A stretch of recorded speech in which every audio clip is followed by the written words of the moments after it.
ये ले लेगा, फिर वो अपलोड कर देगा। हुरी और रसीब का ये काम है ना, तो वो फिर उनको मैं दे दूंगा, तो वो फिर कर देते हैं अपलोड। तो वो ड्राइव एक ही है, बस आप उसी ड्राइव को क्लिक करेंगे तो उसमें आपके पास सारा मटेरियल आएगा। अगर आपने भी ज्वाइन किया भी है ना, तो पुराना भी जितने भी लेक्चर्स हैं वो भी आपको मिल जाएंगे, शुरू से लेके आखिर तक। इंट्रोडक्शन भी है बीच में। सबसे पहले जो भी नया आया है तो उसको मैं ये कहूँगा कि सबसे पहले आप हमारा जो इंट्रोडक्टरी क्लास थी, पहले आप उसको सुन लेना, कि आपको थोड़ा पता चल जाएगा कि आपने हम इस कोर्स को किस तरह लेकर चलें और आप लोगों ने क्या क्या करना है। ठीक है ना, तो अगर उस हिसाब से आप जाते हैं तो आपके लिए बड़ा आसान हो जाएगा। ठीक है। अच्छा, इसके बाद फिर हम लोग आते हैं, अच्छा तो वही 17 लोग हैं। ठीक है। इसके बाद हम लोग आते हैं कोरियन वॉर के ऊपर। तो कोरियन वॉर जो है ना, अच्छा अब ये 1950 से लेके 1953 के दरमियान हुई है। ठीक है। अच्छा, कोरियन कोरियन वॉर का ये किस्सा है कि नॉर्थ कोरिया जो था ना वो कम्युनिस्ट था। ठीक है ना, तो communist north Korea with the help of USSR military advancement attacked capitalist south Korea on June 25 1950। अभी जो साउथ कोरिया जो था ना, ये एक किस्म का यूएस का एलाई था। ठीक है ना, और यूएसएसआर जो था ना, क्योंकि अब तो नॉर्थ कोरिया में कम्युनिज्म है तो जाहिर सी बात है, मतलब ये हुई हिस्सा है जहाँ पे कम्युनिज्म है तो वो यूएसएसआर का साथी है, मतलब ब्लॉक्स बने हुए थे। ठीक है। जहाँ पे डेमोक्रेसी और कैपिटलिज्म है वहाँ पे जो है ना वो यूएस का साथी है। तो कम्युनिस्ट नॉर्थ कोरिया जो है यूएसएसआर की मिलिट्री एडवांसमेंट को यूज करते हुए है ना, क्योंकि इनकी तो एक्सपेंशनिस्ट पॉलिसी थी। ठीक है ना, तो इन लोगों ने साउथ कोरिया के ऊपर अटैक किया है। ठीक है, ऑन जून 25 1950। और उनका जो कैपिटल है सियोल, उसको क्या कहते हैं कैप्चर किया है। और जो साउथ कोरियंस थे ना, इसको इन लोगों ने बहुत पीछे तक जो है ना धकेल दिया है, जिसका नाम है पुसान। ठीक है ना, यहाँ तक जो है ना इन लोगों ने इनको धकेल दिया था। ठीक है, सही है। तो इसके बाद क्या हुआ है कि जब यूएस, मतलब क्या कहते हैं यूएस ने फिर अब इसमें क्या कहते हैं किस तरह इंटरवीन किया और किस तरह मतलब क्या कहते हैं काउंटर किया है इस अटैक को। तो उन्होंने क्या किया, यूएस ने यूएन सिक्योरिटी काउंसिल नहीं है उसको क्या कहते हैं यूज करते हुए नहीं है, वहां से एक रेजोल्यूशन पास करवाया है। और ये क्या है कि इन लोगों ने क्या कहते हैं जो नॉर्थ कोरिया ने इस साउथ कोरिया के ऊपर अटैक किया है, वो वायलेशन है इंटरनेशनल ह्यूमैनिटेरियन लॉ की। ठीक है ना, इंटरनेशनल ह्यूमैनिटेरियन लॉ की उन लोगों ने क्या कहते हैं क्या कि ये इसकी वो है क्या कहते हैं खिलाफ वर्जी है, वायलेशन है। ठीक है ना, तो उन लोगों ने फिर यूएन की जो फोर्सेस हैं उसको मोबिलाइज करते हुए जो है ना क्या कहते हैं अटैक किया है वापस इनके ऊपर, क्या कहते हैं नॉर्थ कोरिया के ऊपर। ठीक है ना, सो बाय मिड अक्टूबर, अर्थात जून 25 से लड़ाई शुरू हुई है और by mid mid October UN forces captured north Korea's capital and started destroying it's military, मतलब डिस्ट्रक्ट करना उनको शुरू हो गई थी, मतलब उनकी मिलिट्री को। जब इन लोगों ने यूएस ने यूएन फोर्सेस को और यूएन फोर्सेस के साथ मिलकर नॉर्थ कोरिया के ऊपर जो अटैक किया ना, तो इन लोगों ने फिर जो है काउंटर अटैक किया था। इनको ये लोग इतना पीछे तक ले गए थे ना कि जो चाइनीज बॉर्डर है नॉर्थ कोरिया के साथ, ये लोग जो है ना वहां तक ये नॉर्थ कोरियन फोर्सेस को जो है ना क्या कहते हैं पीछे धकेलते हुए ले गए थे। तो तब की जो चाइनीज गवर्नमेंट थी, ठीक है ना, उन्होंने ये क्या कि यूएस को और यूएन को कि अगर इसके बाद जो है ना आप लोग जो है ना क्या कहते हैं नॉर्थ कोरिया को, अब इसमें ये नॉर्थ कोरिया की इतनी बात नहीं थी, लेकिन इसमें जो सॉवरेनिटी की बात आ गई थी, चाइनीज टेरिटोरियल सॉवरेनिटी थी ना, ज्यादातर बात उसके ऊपर आ गई थी। थे तो चाइनीज भी कम्युनिस्ट थे, ठीक है ना, लेकिन वो इस जंग का उस तरह हिस्सा तब तक नहीं थे ना। वो जो है ना कम्युनिज्म के लिहाज से इसके ऊपर इतना, कम्युनिज्म की वजह से यहाँ पे नॉर्थ कोरिया और साउथ कोरिया में इंटरवीन नहीं करना चाहते थे। लेकिन क्योंकि इन लोगों ने नॉर्थ कोरियन फोर्सेस को बिल्कुल चाइनीज बॉर्डर तक ले गए थे, तो फिर चाइनीज क्या कहते हैं टेरिटोरियल सॉवरेनिटी की बात आ गई थी। तो उन्होंने ये कहा था कि अगर इसके बाद यूएन और यूएस की जो फोर्सेस ने जो कोलाबोरेशन करके जो है ना, मोस्टली यूएन की फोर्सेस थी, अगर ये और नॉर्थ कोरियन फोर्सेस को पीछे धकेलते हैं और वो लोग हमारी टेरिटरी में आ जाते हैं, तो फिर हमारे पास और कोई भी रास्ता नहीं होगा कि हम लोग फिर जो है ना नॉर्थ कोरियन के साथ साइड हो के है ना आप लोगों के ऊपर काउंटर अटैक मारेंगे। ठीक है, तो फिर तकरीबन कुछ इसी तरह हुआ है। तो फिर the Chinese sided with the north Koreans and pushed back UN forces.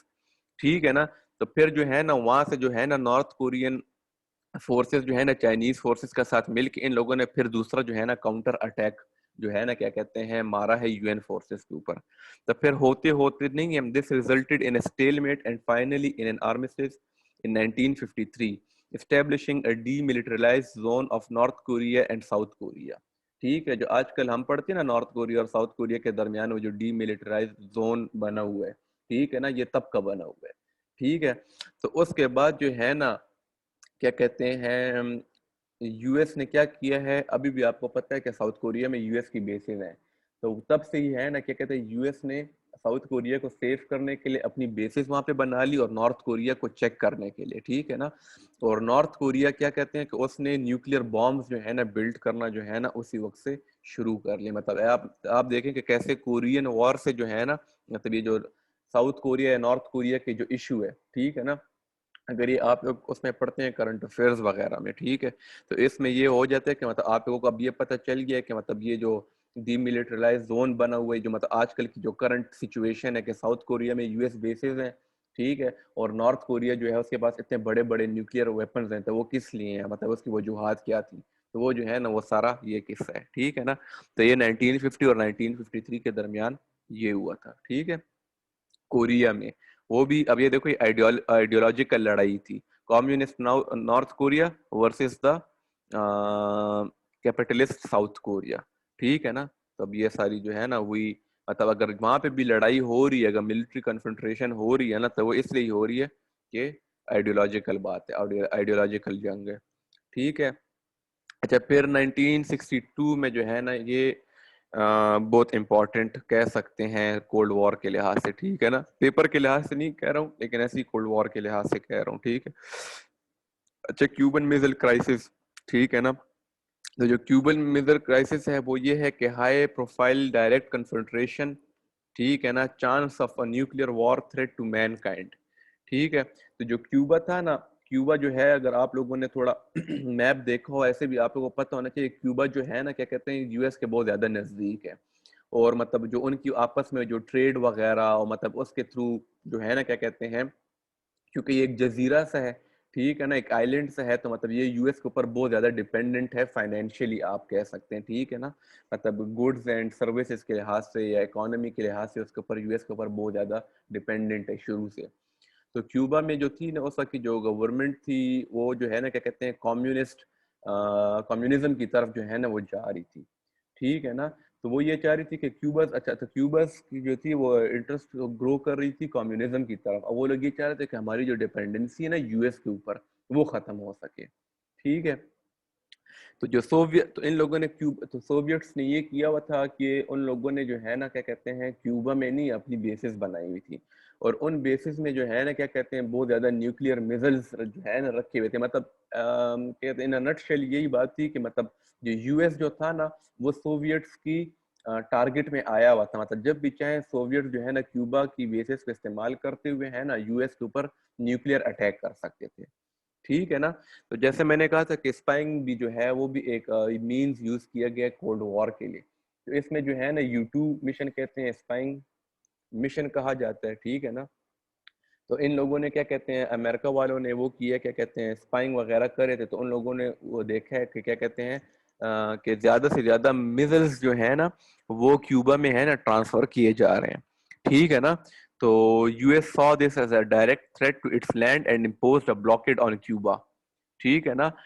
तो उन लोगों ने जब ये पता चला, पहले तो उनको पता था कि मतलब क्यूबा में सोवियट्स की क्या कहते हैं बेसिस हैं, उन लोगों को फिर ये पता चला कि बेसिस में जो है न्यूक्लियर मिसाइल्स या न्यूक्लियर वॉरहेड्स भी पड़े हुए हैं, और फिर उन लोगों ने स्पाइंग के थ्रू ये भी मतलब देख लिया था कि सिर्फ मतलब इसमें अब और ज्यादा से ज्यादा जो है ना क्या कहते हैं वो लाए जा रहे थे, ज्यादा से ज्यादा मिसाइल्स को, न्यूक्लियर वॉर हेड्स को लाया जा रहा था, मतलब जो पावर डिस्प्ले हो रहा है ना, पावर डिस्प्ले की जो मैंने बात की थी, तो वो किया जा रहा था। तो उन लोगों ने मतलब इसको कहा कि ये तो एक डायरेक्ट थ्रेट है हमारे लैंड के ऊपर, और उन लोगों ने है ना क्यूबा के ऊपर है ना ब्लॉकेड लगा दिया, ठीक है ना, इकोनॉमिक ब्लॉकेड, ठीक है ना।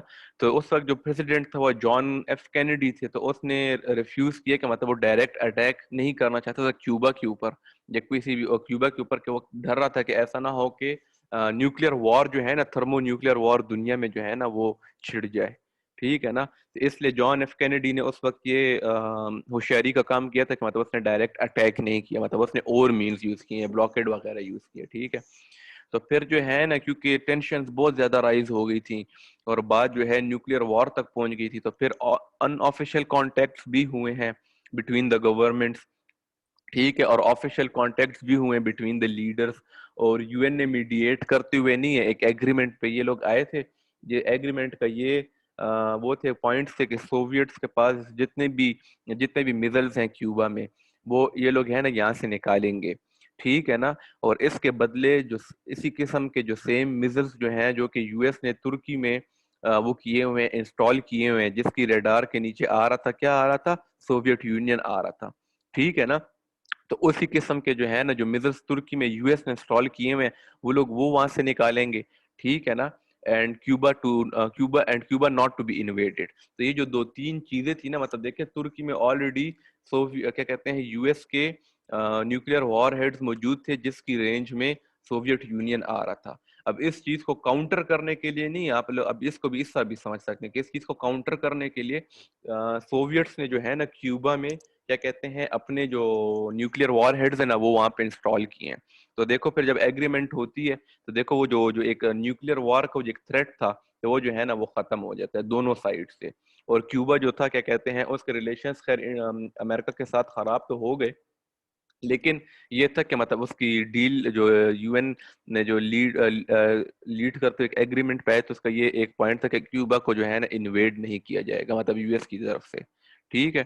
तो ये जो है ना, ये सारा किस्सा है 1946 से लेकर 1962 तक का, जिसमें जो कन्फ्रंट्रेशन है ना, तो उसमें ये सारी बातें, ठीक है। कोरियन वॉर आप लोगों ने इस स्टेज में नहीं है, दो जो मेन चीजें हैं ना, आप लोगों ने जो हुई थी, मतलब इवेंट्स इवेंट्स के लिहाज से, एक आप लोगों ने कोरियन वॉर को याद रखना है और दूसरा आपने क्यूबन मिसाइल क्राइसिस को याद रखना है, ठीक है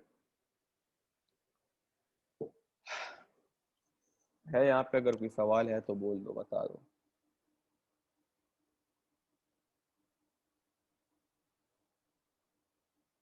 क्लियर है? क्लियर है सर। ठीक है, सही है।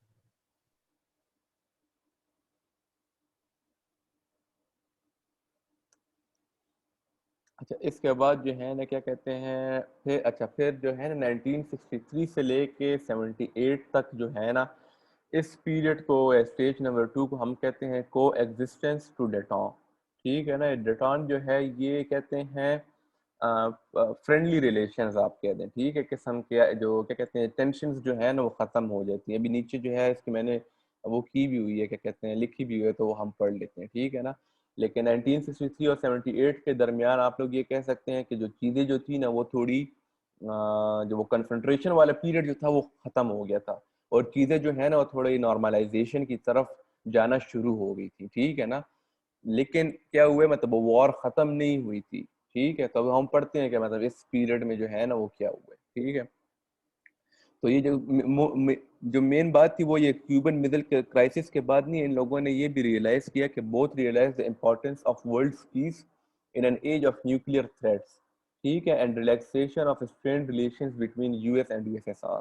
तो इसके बाद इन लोगों को ये रियलाइज हुआ कि अगर कुछ भी थोड़ी बहुत मिस कैलकुलेशन हो जाती, ठीक है ना, और ड्यूरिंग कोल्ड वॉर इस तरह का एक लम्हा आया भी था, वो मुझे लगता है वो शायद यही क्यूबन मिसाइल क्राइसिस था एक और, लेकिन वो कुछ और किस्सा तो हमने शायद एक और उसमें लेक्चर में पढ़ा भी हुआ है, और शायद उस पर मेरी एक स्टूडेंट के साथ वो डिस्कशन हुई भी थी, मतलब उससे हमें बताया था, ठीक है ना। ठीक है, तो वो जो है क्या कहते हैं अच्छा चलो खैर, ठीक है। तो both realize the importance of world peace in an age of nuclear threats, relaxation of strained relations between US and the USSR, ठीक है। अच्छा, इसके बाद जो है ना क्या कहते हैं, the cold war was fought and moderated in words, ठीक है ना। मतलब वो जो है ना क्या कहते हैं, वो जो कन्फ्रंट्रेशन का पीरियड जो था ना, वो थोड़ा वो हो गया था, मतलब जो डायरेक्ट, मतलब ये देखो क्यूबन मिसाइल क्राइसिस और कोरियन वॉर और इस किस्म की चीजें जो है ना वो कम हो गई थी, ठीक है ना। वो ज्यादातर जो चीजें जो थी ना, वो लफ्जों की जंग तक ही रह गई थी, कि बस ये दिखाने के लिए कि हमारी जो आइडियोलॉजी है वो बेहतर है, हमारा जो ब्लॉक है वो ज्यादा स्ट्रॉन्ग है, ठीक है ना। The cold war was fought and moderated in words eight summits and in treat, अच्छा, इसमें समिट्स वगैरह बहुत सारे हुए, ठीक है, बहुत ज़्यादा लीड, ये दोनों मुल्कों के जो लीडर्स हैं बहुत ज़्यादा एक ही बार एक ही टेबल पे आए हैं, बैठे हैं समिट्स में, ठीक है, वहाँ पे भी इनकी बातचीत हुई। लेकिन इसमें जो एक ट्रीटी या समिट जो है ना, ये जो ग्लासगोरो समिट जिसको कहते हैं, तो इसकी वजह से है ना began losing of tension known as detente. तो इसके बाद जो है ना ज़रा टेंशन है ना 1967 के बाद और भी कम होना शुरू हो गई हैं। अब ये डेटोंग क्या भला है, ये है कि it is the name given to the period of improved relations between the US and the USSR that began tentatively in 1977 and took decisive form when the leaders visited each other's country। मतलब इसमें फिर इन लोगों की आपस में जो है ना क्या कहते हैं, एक दूसरे की कंट्रीज को इन लोगों ने विजिट भी किया, मतलब वो जो नॉर्मलाइजेशन ऑफ रिलेशन थी ना, उस तरफ ये लोग जाना शुरू हो गए थे। और 1963 से 78 तक जो है ना क्या कहते हैं, को एग्जिस्टेंस और डेटोन जो है ना ये रहा है, ठीक है ना। इसमें फिर वो जो निक्सन डॉक्ट्राइन है, अच्छा निक्सन डॉक्ट्राइन फिर यह हुआ है कि during the 1970s which aimed at persuading the USSR and China to cooperate in restraining revolutions in the third world countries in return for concessions in nuclear and economic fields, ठीक है ना। तब Nixon doctrine ये था कि वो जो third world countries में ये जो मोज़म्बिक और जिम्बाब्वे और ये जो यहाँ पे है ना रेवोल्यूशंस वगैरह बहुत थी, ठीक है ना। तो अब ये निक्सन डॉक्ट्राइन जो थी वो ये थी कि इन लोगों ने यूएसएसआर और चाइना को ये परसुएट किया कि हम लोग आपके साथ जो न्यूक्लियर फील्ड और इकोनॉमिक फील्ड है ना, उसमें हम आपके साथ कंसेशंस करेंगे, क्योंकि अब वो क्या कहते हैं, यूएन जो था क्या कहते हैं उसमें वो हमने पढ़ा हुआ है ना कि कैसे यूएस जो है डिफरेंट इंटरनेशनल ऑर्गेनाइजेशंस को यूज करते हैं अपने फायदे के लिए, ठीक है ना। तो उन लोगों ने उस लिहाज से जो है ना कहते हैं कि इंटरनेशनल लेवल के ऊपर हम आपको न्यूक्लियर और इकोनॉमिक फील्ड्स में कंसेशन करेंगे, लेकिन आप लोगों ने ये करना है कि थर्ड वर्ल्ड कंट्रीज में जो रेवोल्यूशन हो रही है ना, उसमें आप लोगों ने क्या कहते हैं किसी किस्म का कोई भी हाथ नहीं मारना है। वो यही था कि हम लोग खैर आप लोगों को पैसे देते हैं, आप अपने न्यूक्लियर वेपन्स डेवलप करें, क्योंकि यूएस को तो पता था कि सबसे ज्यादा सोफिस्टिकेटेड न्यूक्लियर वेपन्स और सबसे ज्यादा न्यूक्लियर वेपन्स हमारे पास ही हैं, इकोनॉमिकली भी वो सबसे ज्यादा स्ट्रॉन्ग थी। लेकिन वो ये चाह रहे थे कि अब ऐसा ना हो कि जो बाकी की जो थर्ड वर्ल्ड कंट्रीज में रेवोल्यूशन हो रही है ना, तब ऐसा ना हो कि कम्युनिज्म की तरफ चली जाए। तो वहां पे देखो कैसे वो उनकी आपस में जंग भी चल रही है, लेकिन फिर एक किस्म की कॉपरेशन भी चल रही है, ठीक है ना। और यूएस जो है ना अपना जो मेन पॉलिसी है कंटेनमेंट ऑफ कम्युनिज्म, उसको इस्तेमाल कर रहा है, उन्हीं दो कंट्रीज को इस्तेमाल कर रहे हैं यूएसएसआर और चाइना को, कि कम्युनिज्म जो है ना फैले by giving them incentives in nuclear and economic field, ठीक है। तो जो 1970 से लेके 79 तक का पीरियड है, इसको हम लोग ये भी कहते हैं कि ये decline of the cold war था।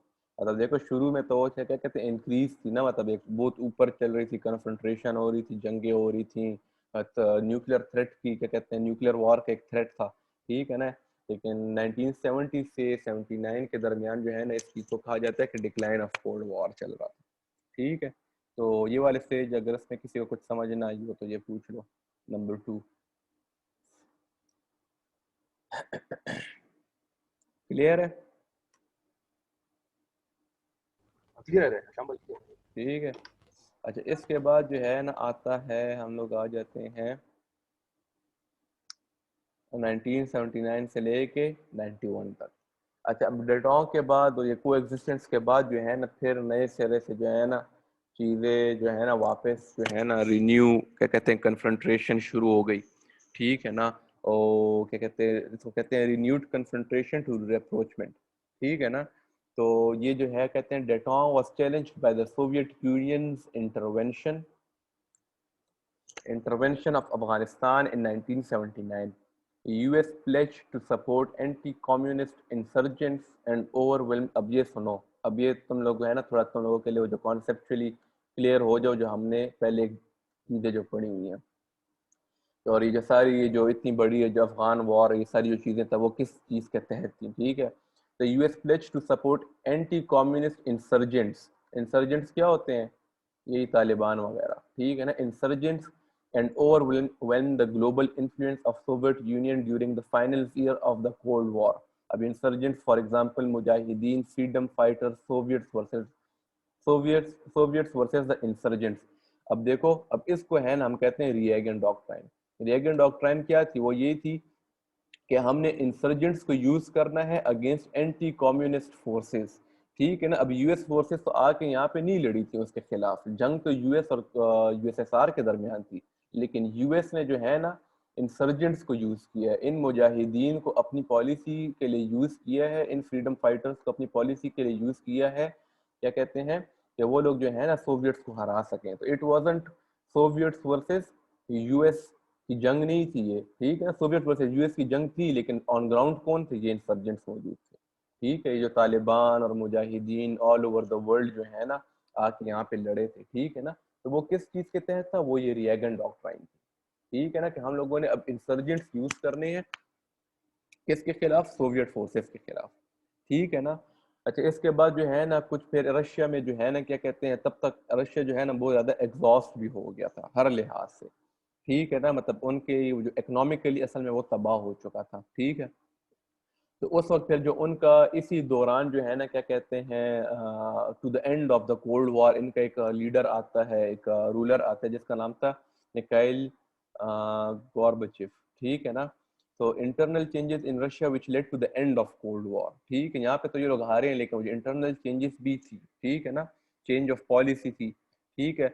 Mikhail Gorbachev resolve tensions between the East and the West, set in motion to domestic processes, ठीक है ना। ग्लास नॉट जिसको हम कहते हैं पॉलिटिकल ओपननेस, एंड पेरेस्ट्रोइका जिसको हम कहते हैं economic restructuring, led to the changes in the orientation of the Soviet foreign policy.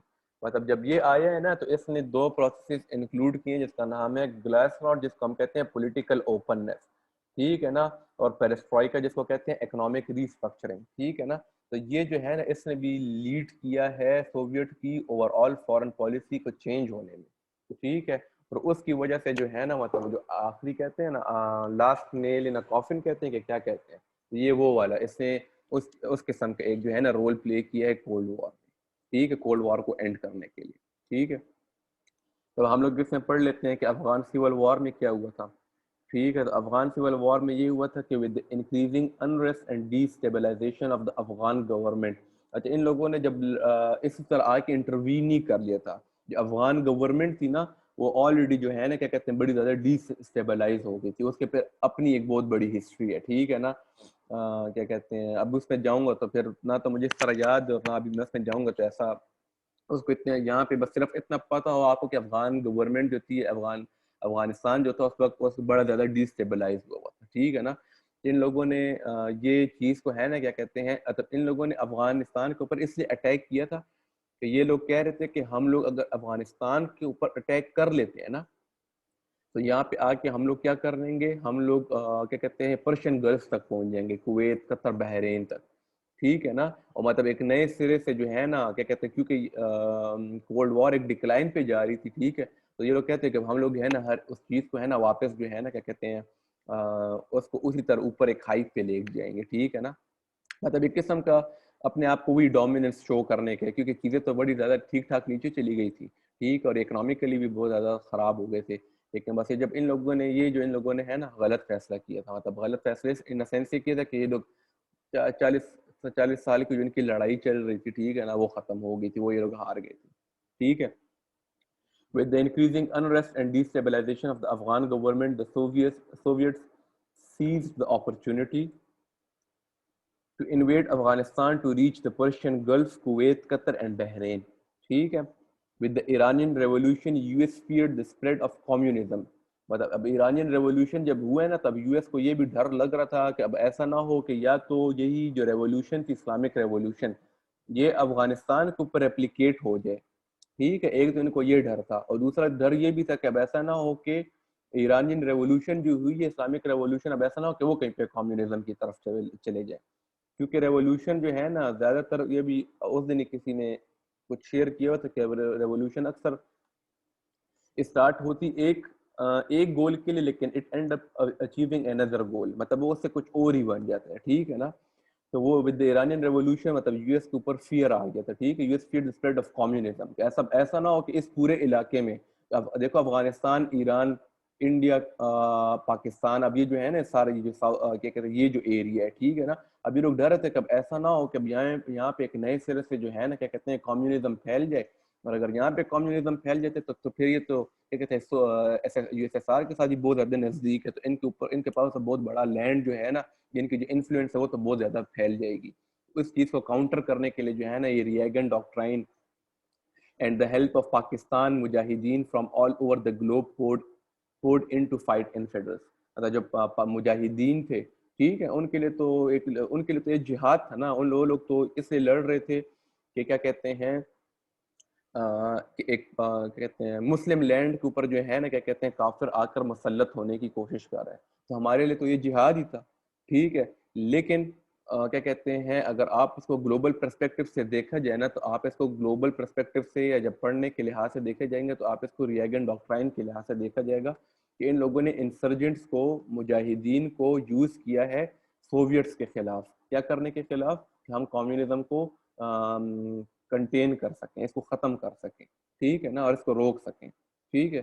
So the war went on with huge losses on both to both the sides. The Soviets finally withdrew from Afghanistan and led to the end of the Cold War।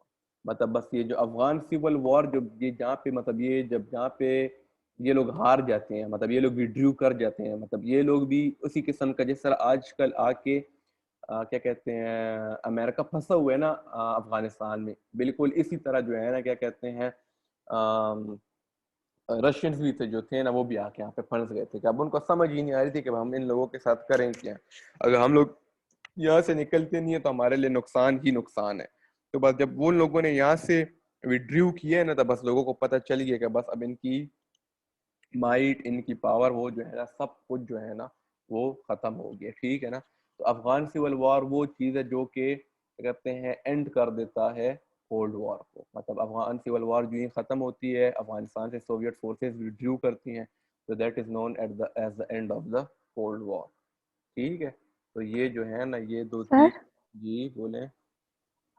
Sir इसमें sir ये आपने ये जो heading दिया ना कि Afghan civil war, ये जो एरा आपने दिया सर, वो अफगान सिविल वॉर तो इसके बाद स्टार्ट होती है ऑलमोस्ट सर 90s के बाद सर, वो एक सेपरेट एरा है वो। जब हमारे पास कोल्ड वॉर ख़त्म होती है ना सर, तो उसके बाद जो अफगान सर ये इसके बाद शुरू होता है। नहीं अच्छा इसको मैं अफगान सिविल वॉर इसके बाद अफगान सिविल वॉर नहीं, शुरू इसको होता हम है जब लिख लेंगे सोवियत विड्रॉ कर सोवियत लेते हैं ना, सोवियत तो उसके बाद जो अफगानिस्तान के अंदर ही। हाँ हाँ हाँ हाँ सही, हाँ वो आपकी बात ठीक है, चलिए ठीक है, हाँ सही। सोवियट्स इन्वेजन ऑफ वो कर देंगे, क्या कहते हैं इसको, अफगानिस्तान कर देंगे, ठीक है कि नहीं, ये आपकी अभी भी मैं गलत बोल रहा हूँ।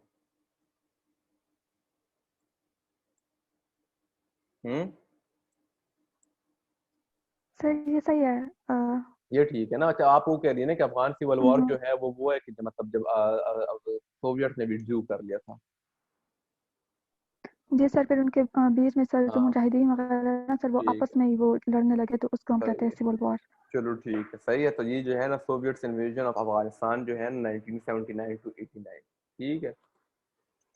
और अच्छा कोई सवाल हो इसमें? अच्छा अब इसमें ये जो मैंने जितनी भी हमने डॉक्ट्राइन्स पढ़ी हैं, ठीक है ना तो ये जो है ना ये डॉक्ट्राइन्स को लिए जब तुम लोग पढ़ रहे हो ना, कोल्ड वॉर जब पढ़ रहे हो तो तुम लोग इस तरह करना, जो सी भी डॉक्ट्राइन तुम लोग के सामने आती है ना, उसके ऊपर डायरेक्ट गूगल के ऊपर सर्च करना और उसके जो है ना 5-6 पॉइंट्स जो है ना अपने साथ पेज के ऊपर लिख लेना। वो इसलिए लिख लेना कि अगर कहीं पे वो नोट वाला क्वेश्चन आता है ना कि राइट अ नोट ऑन, ठीक है ना, रिएगन डॉक्ट्राइन, ट्रॉमन डॉक्ट्राइन, निक्सन डॉक्ट्राइन, तो तुम लोगों को पता हो, ठीक है ना। फिर तुम्हारे पास 5-6 पॉइंट्स इतने हो तो उनको तुम लोग है ना इलेबोरेट करके उसको थोड़ा उसका तुम लोग नोट बना सको, ठीक है। लेकिन जब नोट भी बनाओगे ना, अगर नोट वाला क्वेश्चन भी करते हो 10 मार्क्स वाला, ठीक है ना, तो उसमें भी तुम लोगों ने ये करना है कि उसकी इंट्रोडक्शन भी देनी है, कंक्लूजन भी देना है, उसके जो पॉइंट्स है ना वो भी तुम लोगों ने देने हैं, ठीक है। उसमें क्रिटिकल एनालिसिस भी दे देना, लेकिन उसको है ना ज्यादा खींचना मत, तकरीबन 2 पेजेस वुड बी इनफ, और थोड़ा अगर ज्यादा करना चाहते तो 2.5 पेजेस या 2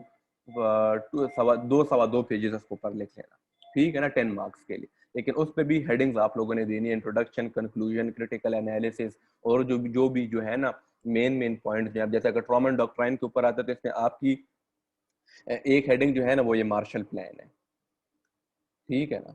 तो इस तरह मैं आपको कहने की कोशिश कर रहा हूँ कि मतलब जो भी आप जो सी भी डॉक्ट्राइन पढ़ें तो उसके साथ अपने लिए पेज के ऊपर 5-6 पॉइंट्स लिख लेना। अगर के आप वो वाला क्वेश्चन करना चाहते हो क्या कहते हैं नोट, राइट अ नोट वाला, तो आपके पास इतना सफिशिएंट मटेरियल हो कि आप उसके ऊपर है ना उसको आप एक्सपेंड कर सको। ठीक है,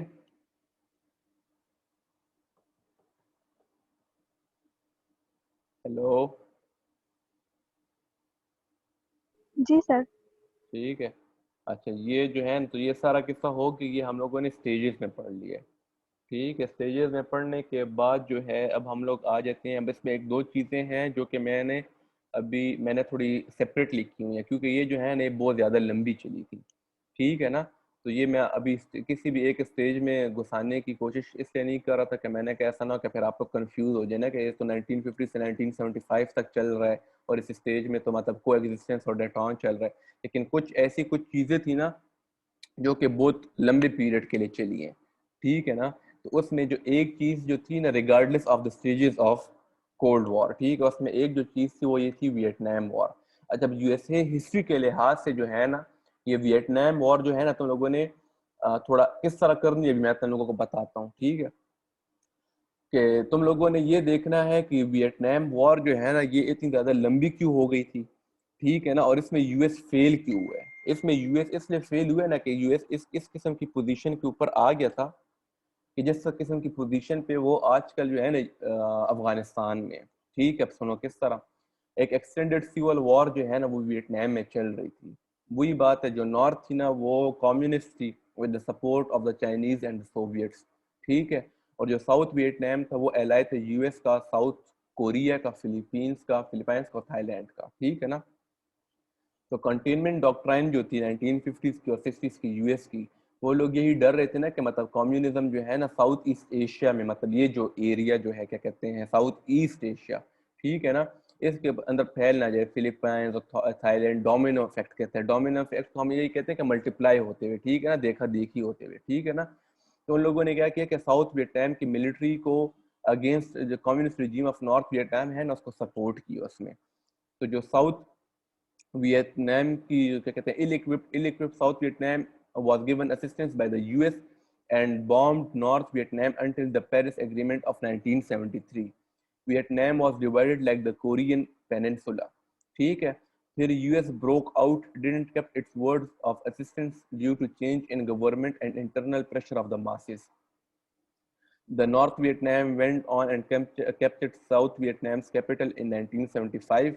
ठीक है, and the US effort to avert a communist takeover in South Vietnam failed.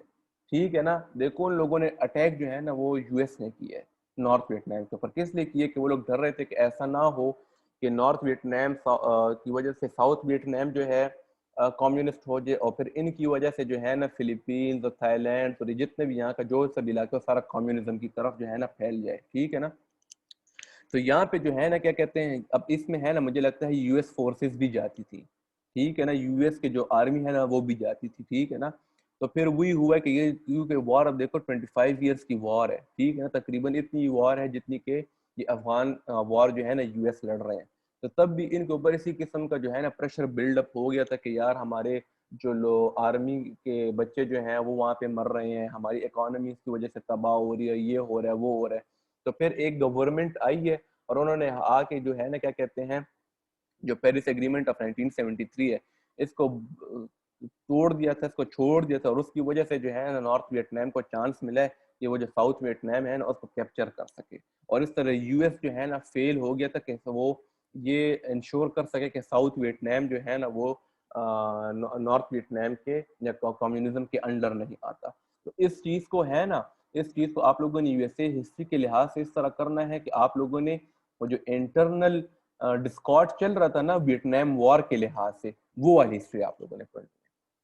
ठीक है, मेरी बात की समझ आ रही है कि मतलब वो कौन, मतलब लोग जो डिमांड कर रहे थे कि मतलब आप लोग ये जो वियतनाम वॉर है ना इसको खत्म करें, अपनी फोर्सेस बाहर निकालें। ठीक है ना, तो ये सारी चीजें जो है ना ये जरा तुम लोगों ने यूएसए हिस्ट्री के परस्पेक्टिव से जो है ना मतलब जो इंटरनल डिस्कॉर्ड चल रहा था वियतनाम वॉर के लिहाज से वो तुम लोगों ने देख लेना है। ठीक है, मेरी बात की समझ आई है वियतनाम वॉर के बारे में मैं क्या कह रहा हूँ।